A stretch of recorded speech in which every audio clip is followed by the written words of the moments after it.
First of all, you will have to become the master of English language. How would you become? The moment you will try, only and then. Without trying, can you become? No. You will have to try on daily basis. क्योंकि हमने कितनी बार सुना है, so many times we have heard that अकेला चना भार नहीं फोड़ सकता, लेकिन अकेला चना भार फोड़ सकता है। कब फोड़ सकता है? जब वो कोशिश करे। कितने सारे एग्जाम्पल हैं। आप मुनीबा मजारी को जानते हो? पाकिस्तान में है। पाकिस्तान आतंकवादियों का देश है, लेकिन कहते हैं ना कि कीचड़ में भी कमल खिलता है ना, वहाँ पर भी एक कमल खिला। मुनीबा मजारी जिसकी शादी हो गई थी, 18 साल की थी वो, 18 साल की। उनके माँ बाप जो थे बड़े ही रूढ़िवादी थे, उन्होंने उसकी शादी कर दी। जिससे शादी हुई वो खुश नहीं था। सुंदर थी लड़की, बहुत अच्छी थी, लेकिन वो उससे छुटकारा पाना चाहता था, नहीं पटी आपस में। उसने क्या किया, गाड़ी में जा रहा था, उसको थोड़ी देर के लिए नींद आ गई, पलक झपकी उसने, और नींद आते ही गाड़ी जाके खड्ड में गिरी, बिल्कुल नीचे, जैसे पहाड़ी एरिया होता है ना, बिल्कुल नीचे जाके पेड़ से गाड़ी टकराई। जैसे उसे देखा पेड़ से टकराने वाली, उसे छलांग लगा दी, खुद तो बच गया, लेकिन मुनीबा मजारी बिल्कुल जैसे गाड़ी का आगे वाला हिस्सा था ना, इतना हिस्सा उसका उसके अंदर दब। उसको लेके गए हॉस्पिटल। पहली बार तो गाड़ी नहीं मिली, बड़ी मुश्किल से हॉस्पिटल लेके गए। इतना हिस्सा उसका खत्म हो गया। मुनीबा मजारी यूट्यूब पे करके देख लेना, आ जाएगा। इतना हिस्सा बिल्कुल फिनिश हो गया। अब वो क्या है, व्हील चेयर होती है ना, जिसे पेशेंट होते हैं, व्हील चेयर से सर्व करती है, लेकिन आज वो पूरे संसार की जानी मानी हस्ती है। वो कहती है कि दुख तकलीफ में आदमी क्या कहता है कि मैं ही क्यों, भगवान तूने मुझे ही क्यों चुना। नो, मैं ही क्यों नहीं, बल्कि मुझे चुना, इस चीज़ के लिए तेरा लाख लाख शुक्रिया। इतने के बावजूद भी उसने, वो गरीबों की सहायता करती है, पैसा बहुत है उसके पास, गरीबों की सहायता करती है, ट्रस्ट चलाती है, अनुदान करती है। इंग्लिश उसकी इतनी अच्छी है, अगर आप उसे सुनोगे ना, आप कहोगे सर फटे अब सही थे। अकेला चना भार फोड़ सकता है। महात्मा गांधी ने आंदोलन अकेले लड़ा, उनके साथ भीड़ थी। लेकिन एक बात बताओ, महात्मा गांधी के पीछे चलने वाला कौन था, आप जानते हो? नहीं जानते, जानने की जरूरत भी नहीं है भाई। जो महात्मा गांधी के साथ सैकड़ों लोग चले नमक सत्याग्रह में, क्या उनको हम जानते हैं? नहीं जानते। लेकिन दुख तकलीफ तो उन्होंने भी उतनी सही। भाई पत्थर तो उनके पैर में भी इतने चुभे जितने महात्मा गांधी के चुभे, या नहीं चुभे? उन्होंने उतनी मेहनत की। अब मैं स्कूल में हूँ यहाँ पे, भाई मैं सर्वसर्वा हूँ, सब काम मैं देखता हूँ यहाँ पे, लेकिन मैं जितनी मेहनत कर रहा हूँ, आप सब बच्चे और टीचर उससे कम मेहनत नहीं कर रहे। लेकिन नाम किसका? सबसे ज़्यादा नाम तो मेरा ही हुआ। तो नाम हुआ महात्मा गांधी का, लेकिन महात्मा गांधी से ज़्यादा उन्होंने मेहनत की थी। नाम हमेशा ध्यान रखना उसका होता है जो पहल करता है, शुरुआत करता है, सबसे आगे चलता है, उसके पीछे पीछे भीड़ चलती है। अब बताओ, अकेला चना भार फोड़ सकता है या नहीं? फोड़ सकता है। इंग्लिश सीखना शुरू करो, कभी आएगी, ऐसे नहीं आएगी। आज सब बच्चे जाके, कौन सी क्लास है ये? फिर सब बच्चे जाके व्हाट्सएप पे, उस पर गूगल पे ट्राई करेंगे। वैसे मैं भेज दूंगा सबको, व्हाट्सएप पे चेक कर लेना। पार्ट्स ऑफ स्पीच सब बच्चे लर्न करके आएंगे। अभी मैं 2 मिनट के अंदर समझा देता हूँ। पार्ट्स ऑफ स्पीच का मतलब होता है वार्तालाप के अंग। मैं आपसे बातचीत कर रहा हूँ ना, आप मुझे सुन रहे हैं, you are listening to me. लेकिन इसमें कौन कौन से पार्ट शामिल हैं? भाई हिस्से, हमारे शरीर के हिस्से है ना, अलग अलग अंग है।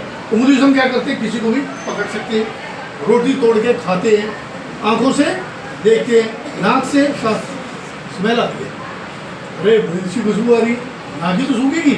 तो ये सारे बॉडी पार्ट्स हमारे काम करते हैं। तो इसी तरीके से स्पीच के पार्ट है, समझो इस बात को, स्पीच के पार्ट है। तब तक हम नहीं बोल पाएंगे जब तक हमें पार्ट्स पता ही नहीं होंगे। तो कितने पार्ट्स ऑफ स्पीच होते हैं स्पीच के, यानी बातचीत के पार्ट्स है 8। कितने हैं? 8। बोलो मेरे साथ, there are 8 parts of speech. Noun, pronoun, adjective, verb, adverb, preposition, conjunction and interjection। ये है। अब देखिए क्या है ये। सबसे पहले नाउन। नाउन क्या है पहले समझ लो। व्यक्ति का नाम, व्यक्ति का नाम, अपना नाम बताओ। मिष्टी। व्यक्ति का नाम मिष्टी, वस्तु का नाम टेबल, और स्थान का नाम, कहाँ बैठे हुए हैं हम? पल्ला में। बिल्कुल क्लियर है? बोलो मेरे साथ, noun is a word which is used, सीखो मत, फिर बोलो सीखो मत। Noun is a word which is used as the name of a person, like Misty, things, like table, and place, like Palla. समझ आया? कब नहीं है ना? बिल्कुल भी। अब आता है प्रोनाउन। हम बार बार if I am talking to Misty again and again, Misty so and so, Misty is very beautiful, Misty is very smart, again and again Misty, I don't need to speak out. Instead of Misty मैं क्या करूँगा? एक बार Misty बोलूँगा, उसके बाद she is a good girl. तो जो noun की जगह भी यूज होता है that is pronoun. बोलो, pronoun is a word which is used in place of noun. For example, he, she, it, etc. Clear? अब आ जाओ adjective. An adjective is a word which is used to qualify a noun or pronoun. For example, Misty is a good girl. Good is an adjective. He is a bad boy. Bad is an adjective. यानी कि noun की जो खूबी और कमियां बताएगा। खूबी बताइए और समझ आ रही है मेरी बातें? श्योर? लिखना नहीं पड़ रहा ना, केवल समझ आ रहा है? Language, English language depend upon four things: reading, writing, speaking and listening. अभी हम क्या कर रहे हैं? I am speaking and you are listening to me. मजा आ रहा है या नहीं आ रहा? जो समझना चाहते हो या नहीं? मैं आप सब बच्चों के अंदर करंट ला दूंगा। अब आते हैं हम वर्ब पे। वर्ब का क्या मतलब है? खाना, पीना, हंसना, सोना, रोना, धोना, दौड़ लगाना, ये सब एक्टिविटीज है। ये क्या है? Verb. Verb Verb is a word which is used to express action, motions, and feelings. For example, play, come, go, run, walk, etc. Clear? अब adverb क्या है? जो वर्ब की क्वालिटी या डिसक्वालिटी बताएगा। For example, Misty runs slow. He walks fast. Slow और fast क्या है? वर्ब की खूबी या कमी है। An adverb is a word which is used to add something to the meaning of a word. Clear? समझ आ रही है बातें? 100% आ रही है? मुझे नहीं आ रही है ना बेटा?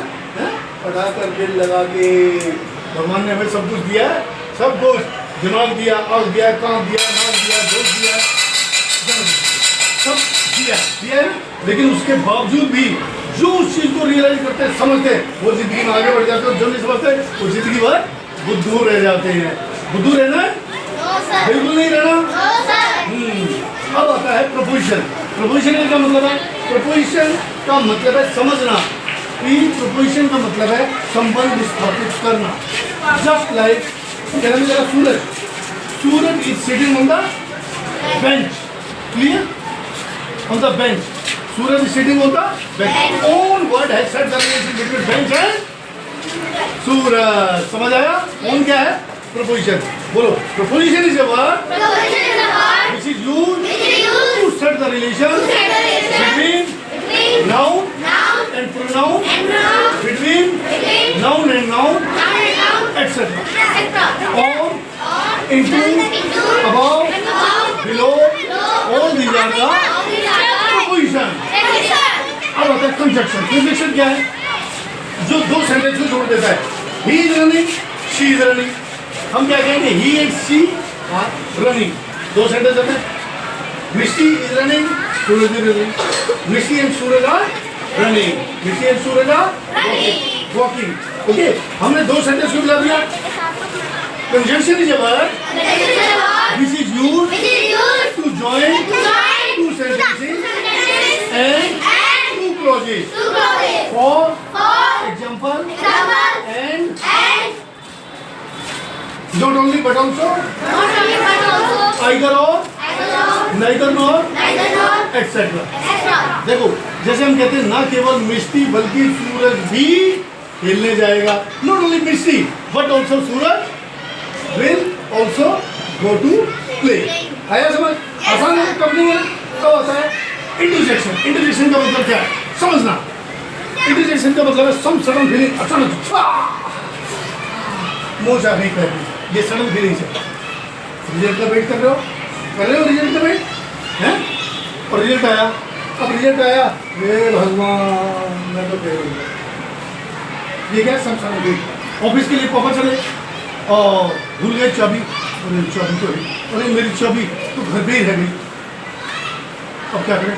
ओ माय गॉड, सब सडन कोई सुंदर चीज देखी, सुंदर लड़की देखी, oh what a beauty, oh what a scene करते हैं ना, ये सब सडन फीलिंग्स है। बोलो an interjection is a word which is used to express some sudden feeling. For example, oh, ouch, wow,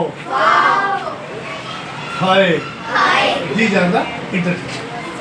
लड़की के पैर में जब मोच आती है, फाइनली बड़ी लड़की है, और लड़के के पैर में मोच आएगी तो लड़का क्या कहेगा? ओह। तो लड़की के पैर में मोच आएगी तो आउच। किसी लड़की के मुंह से जब निकल गया आउच, तो आप कहोगे गड़बड़ लग रहा है मामला, ये लड़का है ही नहीं। क्या है? समझ आ गया? मजा आया नहीं आया? ये कल तैयारी करके आना, फिर तैयारी कराऊंगा, अगेन एंड अगेन। जो काम बार बार किया जाता है उसमें आदमी की मस्ती हो जाती है। क्या हो जाती है? चाहता है ना मस्ती करना है भाई, इधर कैमरा करो जरा, ही वेरी क्यूट। ओके बच्चों, थैंक यू वेरी मच।